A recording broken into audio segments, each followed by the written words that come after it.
এই জায়গায় ল্যাଣ୍ଡସ୍ଲାଇଡ୍ ହେଇଥିଲା। ଦେଖନ୍ତୁ କେତେ ବଡ଼ ପଥର ବି ମାନେ କେଉଁ ମୁହୂର୍ତ୍ତରେ ପଡ଼ିଯାଇପାରେ ଏମିତି ଅବସ୍ଥାରେ ଅଛି। ଏଠି ବି କେତେ ବଡ଼ ପଥର ଦେଖନ୍ତୁ।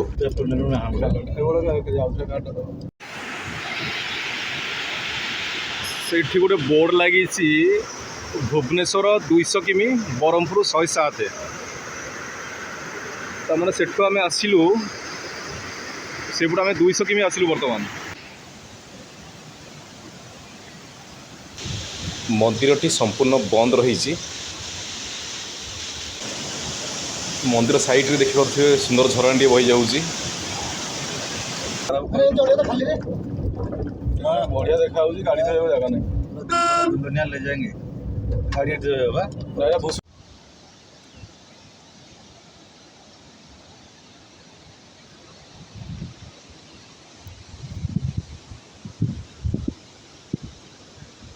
नमस्कार, जय जगन्नाथ। स्वागत करुच्ची मोर कंधमाल ट्रिप्र सेकेंड वीडियो को माने पार्ट 2 को। पूर्व वीडियो आपण मैंने देखी थे आम भंजनगर जलखिया कर सारापर माँ सोरादेवी को दर्शन करूँ। वर्तमान माँ सोरादेवी को दर्शन कर सारापर आम बाहरी कलिंगा घाटी अभिमुखे। आज भिडियो आम कलिंगा घाटी सौंदर्य को उपभोग करवा। आउ कलिंगा घाटी जो भूस्खलन होता से परिस्थिति देखा। समस्ते कहते कि कलिंगा घाटी हूँ सबुठारु पुराणा घाटी आउ सबुठारु विपज्जनक घाटी। कहीं मझे मझे हठात पत्थर खंड मान सब खसी आसे रास्ता उपरकू। से सावधान सहित जावाक पड़े। आ बहुत विपज्जनक घाटी। चलते जावा कलिंगा घाटी पहुँचा, से देखा सौंदर्य केमी कौन रही। आ वर्षा दिन जेहेतु अच्छी टिपि टिपि वर्षा चली घंच जंगल भितर बर्तमान आम जाऊँ कलिंगा घाटी अभिमुखे। बहुत सुंदर परिवेश देखते। पहाड़ उपरे बादल सब भासी जाऊँगी। यहाँ आसीगला बोधे दुर्गा प्रसाद दुर्गा प्रसाद आसीगला। यहाँ हूँ लास्ट बजार। यहाँ बजार नहीं कलिंगा।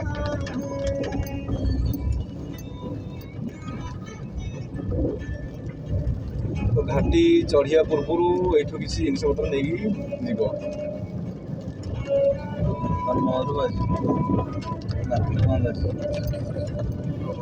मार्केट अच्छी आगे पूरा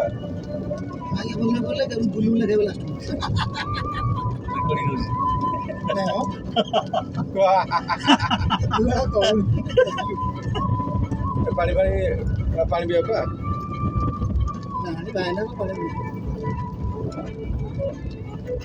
सब दुकान कलिंगा घाटीर ठीक पाददेश अच्छी दुर्गा प्रसाद बजारटी। जेहेतु आग को कलिंगा घाटी अच्छी प्राय 10-11 किलोमीटर घाटी। से यही जगह रहीकि लोक मैंने किसी किणाकिणी करती। आ घाटी पर जा कलिंगा मार्केट रही मझे किसी भी ना। आम बर्तमान घाटी चढ़ा स्टार्ट कलु। आ बहुत सुंदर लगुच परिवेश। घंच जंगल भितर मान टिपि टिपि वर्षा जो हूँ बहुत भल लगुच। एक्चुअली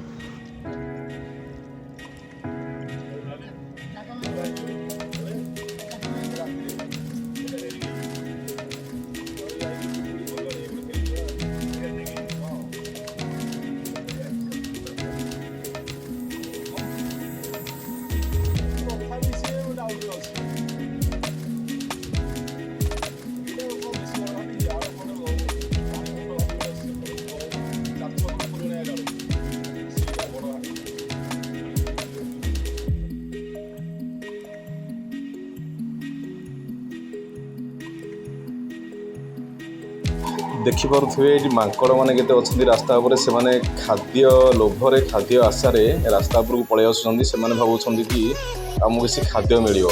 किंतु सरकार तरफरु अनुरोध करा जायछि कि रास्ता रे घाटी रास्ता रे मांकड़ मानकु खाइबा को दियंतु नाही। काहेकि ना तांकु थरे देले सेमानकर अभ्यास रे पड़ी गले से सबुबेले आसन्ती खाद्य पई। आ दुर्घटना सम्मुखीन होती और सेमानकर जीवन भी चली जाए।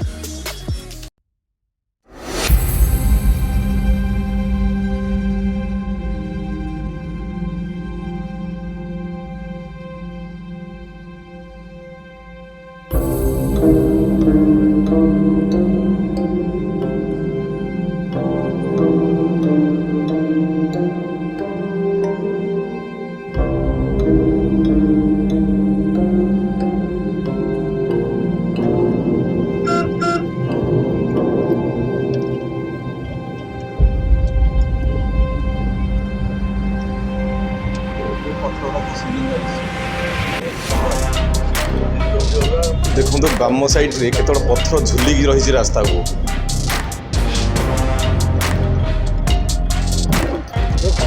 এইଭଳି ସବୁ ଘାଟି ସାରା ପଥର ସବୁ ଝୁଲିକି ରହିଥାଏ, କେତେବେଳେ ତ ଖସିଯାଏ, ତେଣୁକୁ ଦୁର୍ଘଟଣାର ସମ୍ମୁଖୀନ। ଦେଖନ୍ତୁ ଏଠି ଗୋଟେ ଦେଖନ୍ତୁ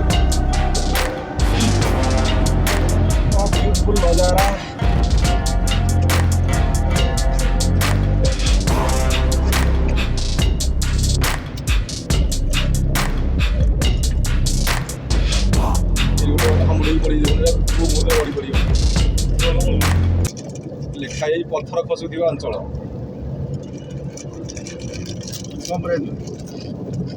ଦେଖିକି ଯିବା।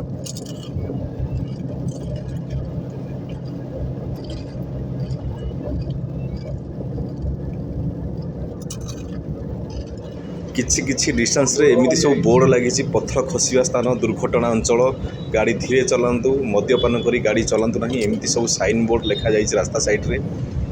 ଏଠି ବି ଦେଖନ୍ତୁ ପଥର ଖସିବା ସ୍ଥାନ, ଦେଖନ୍ତୁ କେତେ ବଡ଼ ପାହାଡ଼ ସେ ଝୁଲିକି ରହିଛି ରାସ୍ତାକୁ।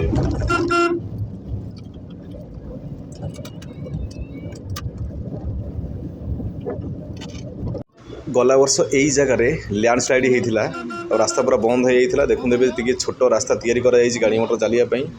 ରାସ୍ତାଟି ବହୁତ ସଂକୀର୍ଣ୍ଣ ଅଛି, ତଥାପି ଦେଖନ୍ତୁ ପଥର ଗୁଡ଼ା କେମିତି ରାସ୍ତାକୁ ସବୁ ନଇଁକି ରହିଛନ୍ତି, ଢଳେଇକି ରହିଛନ୍ତି ରାସ୍ତା ଉପରକୁ।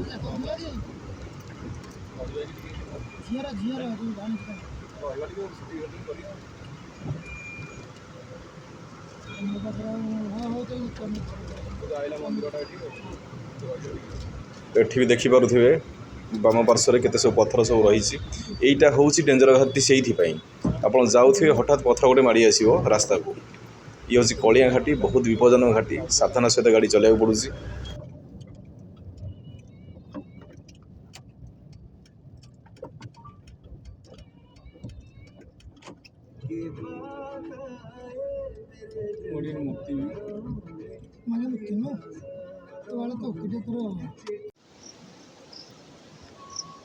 ପୁରା ଭ୍ୟୁ ବଢ଼ିଆ ମସ୍ତ ଆସୁଛି, ପୁରା ବର୍ଷା ଝିପଝିପି ବର୍ଷା ହେଉଛି, ସେପଟେ ଝରଣାଟା ବହି ଯାଉଛି।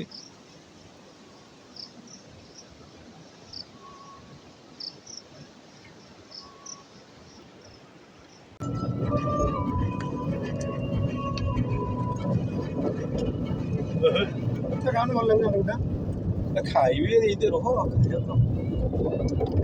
ସବୁ ଜାଗାରେ ଲାଗିଛି ବଡ଼ ପଥର ଖସୁଛି, ପଥର ଖସୁଛି।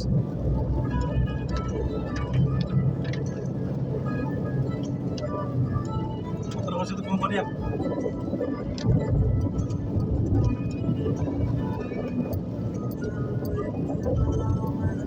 ସେଇ ରାସ୍ତାରେ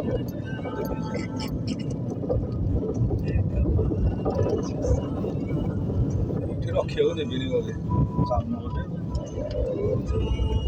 ଝରଣାଟା ହେଇଯିବ।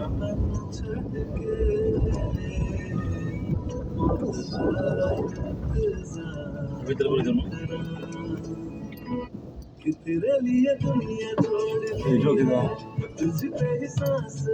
ଏଠି ଗୋଟେ ମନ୍ଦିର ରହିଛି, ଆଉ ମନ୍ଦିର ପାଖରେ ଅଳ୍ପ କିଛି ଜାଗା ଥିଲା, ଆମେ ରଖିଛୁ ଗାଡ଼ିଟାକୁ। ଏମିତି କିଛି ଦୃଶ୍ୟ ଅଛି, ଛୋଟ ମନ୍ଦିରଟିଏ ଅଛି, ଆଉ ବହୁତ ପୁରୁଣା ମନ୍ଦିର। ପୂଜା ହେଉନାହାନ୍ତି, ଯିବା ଉପରକୁ ଦେଖିବା। ତା ସାଇଡ଼୍ରେ ଉପରୁ ଝରଣା ପାଣି ସବୁ ଆସୁଛି, ଯେଉଁଟାକି ବହୁତ ସୁନ୍ଦର ଦେଖାହେଉଛି। ଦେଖନ୍ତୁ କେତେ ସୁନ୍ଦର ଲାଗୁଛି, ରୋଡ଼ ସାଇଡ଼୍ରେ ପୁରା ଝରଣା ପାଣି ବହୁଛି, ମନ୍ଦିରଟା ବି ସାଇଡ଼୍ରେ ଅଛି। ଏମିତି କିଛି ଅଛି ଦୃଶ୍ୟ। କଳିଆ ଘାଟିରେ ବର୍ତ୍ତମାନ ମଝିଆ ଆମେ ପହଞ୍ଚିଗଲୁଣି।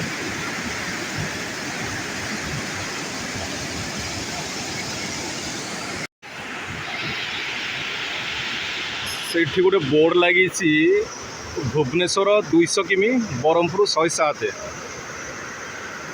ତାମାନେ ସେଠୁ ଆମେ ଆସିଲୁ, ସେପଟୁ ଆମେ 200 କିମି ଆସିଲୁ ବର୍ତ୍ତମାନ। ଆଉ ଝରଣାର ପାଣି ଯେହେତୁ ବର୍ଷା ହେଇଯାଇଛି, ସବୁ ପାଣି ବର୍ତ୍ତମାନ ଆସୁଛି।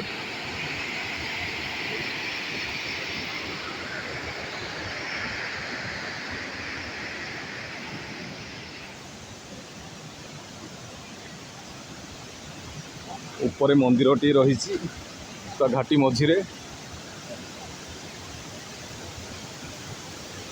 କାମ ଯେଉଁ ହେଉଛି ତାର ଗାଡ଼ି ସବୁ ଯନ୍ତ୍ରପାତି ସବୁ ରଖାଯାଇଛି।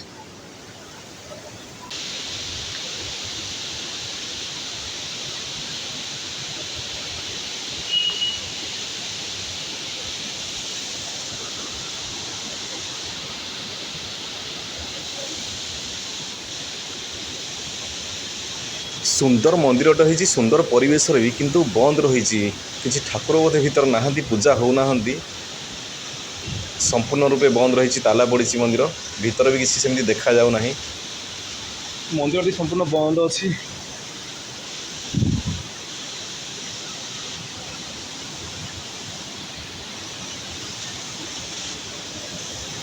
ଠିକ୍ ମନ୍ଦିରର ସାଇଡ଼୍ରେ ବହିଯାଇଛି ସୁନ୍ଦର ଝରଣାଟିଏ, ପାହାଡ଼ ଉପରୁ ପାଣି ସବୁ ଖସିକି ଆସୁଛି। ଯେହେତୁ ଲଗାତାର ବର୍ଷା ଚାଲିଛି 4-5 ଦିନ ହେବ, ସେଥିପାଇଁ ଝରଣାରେ ପୁରା ଫୁଲ୍ ପାଣି ରହିଛି।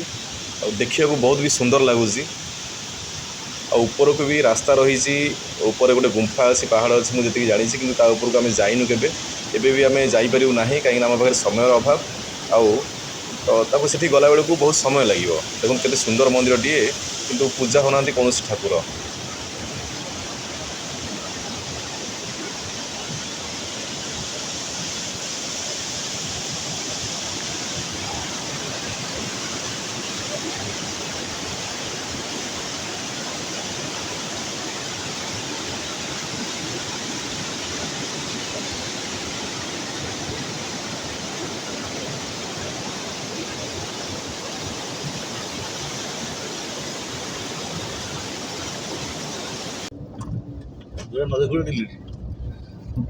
ଦେଖିବାକୁ ପଡ଼ିବ।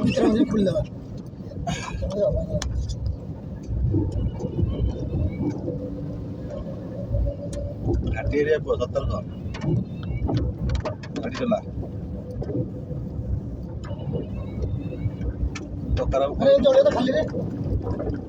ବଢିଆ ଦେଖା ହଉଛି, ଗାଡ଼ି ଥୋଇବାକୁ ଜାଗା ନାହିଁ।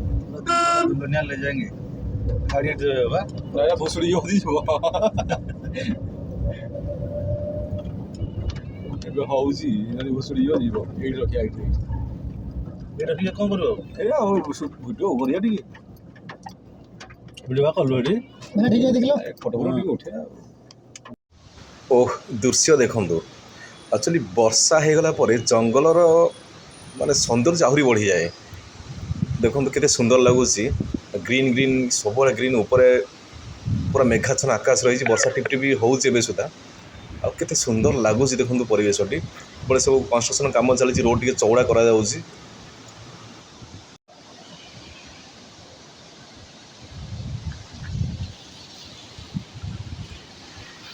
ପଛରେ ଯୋଡ଼ାକ ଗୋଟେ କମ୍ପାନୀର 36 ଏଇଟା ବାହାର ଲୋକରେ ୟାଙ୍କୁ ଭରସା ନାହିଁ।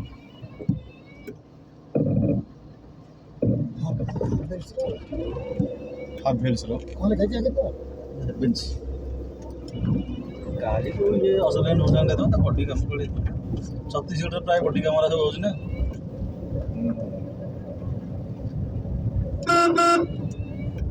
କଲିକତାର ଗାଡ଼ି ଦେଖୁନୁ କେମିତି ହେଇଥିବ, ଗୋଟେ ଆସିବ। ହଁ, ସେ ଡ୍ରାଗନ ଫାଗନ ଅସୁର ଧରିକି ଇଏ ଚତୁର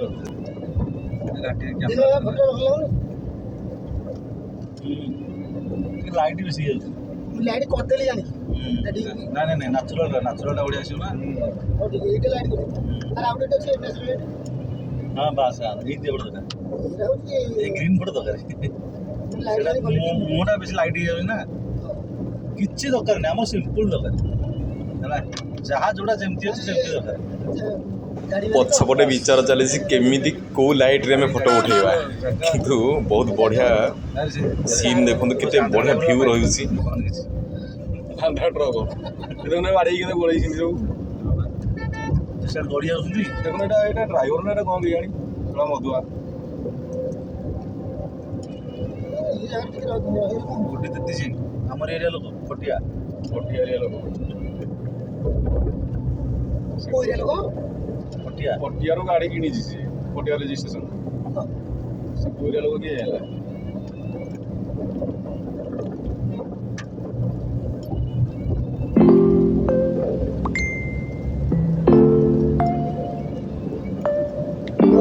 ଅଠର ଚକିଆ ଯାଉ ନେଇକି ଯାଇକି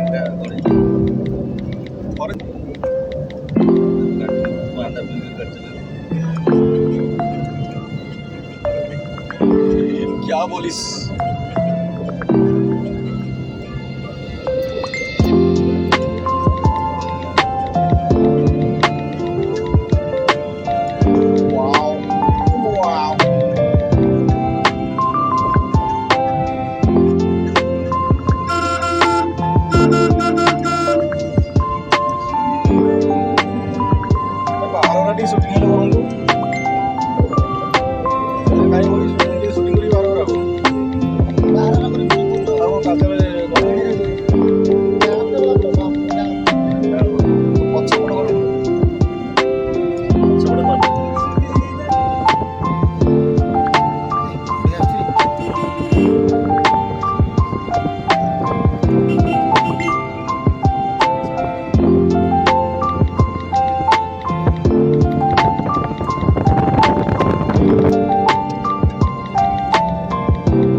এই যে উড়ি মোবাইল তোর কত হইছে ভাই আচ্ছা দাঁত রুটি হইছে না আই দে না মনে করে মনে করছিস কি মনে করছিস খাইছি কোনটা খাইছি মাংসলু ଇଏ ଥିଲା ବର୍ଷା ଦିନରେ ବର୍ଷା ସମୟରେ କଳିଙ୍ଗା ଘାଟିର ସୌନ୍ଦର୍ଯ୍ୟ। ଆଉ କେମିତି କ'ଣ ଲାଗିଲା ଭିଡ଼ିଓଟି ମତାମତ ନିଶ୍ଚୟ ଦେବେ, ଲାଇକ୍ କରିବେ, ସେୟାର କରିବେ। ଯଦି ମୋ ଚ୍ୟାନେଲକୁ ନୂଆ ଆସିଛନ୍ତି ସବସ୍କ୍ରାଇବ୍ ନିଶ୍ଚୟ କରନ୍ତୁ ଏଇଭଳି ନୂଆ ନୂଆ ଭିଡ଼ିଓ ଦେଖିବା ପାଇଁ। ତ ନେକ୍ସଟ ଭିଡ଼ିଓରେ ଆମେ ଦେଖିବା ମୁକୁଲୁଙ୍ଗିଆ ହିଲ୍ ଷ୍ଟେସନ୍। ତ ସେ ପର୍ଯ୍ୟନ୍ତ ବିଦାୟ ଦିଅନ୍ତୁ। ନମସ୍କାର, ଜୟ ଜଗନ୍ନାଥ।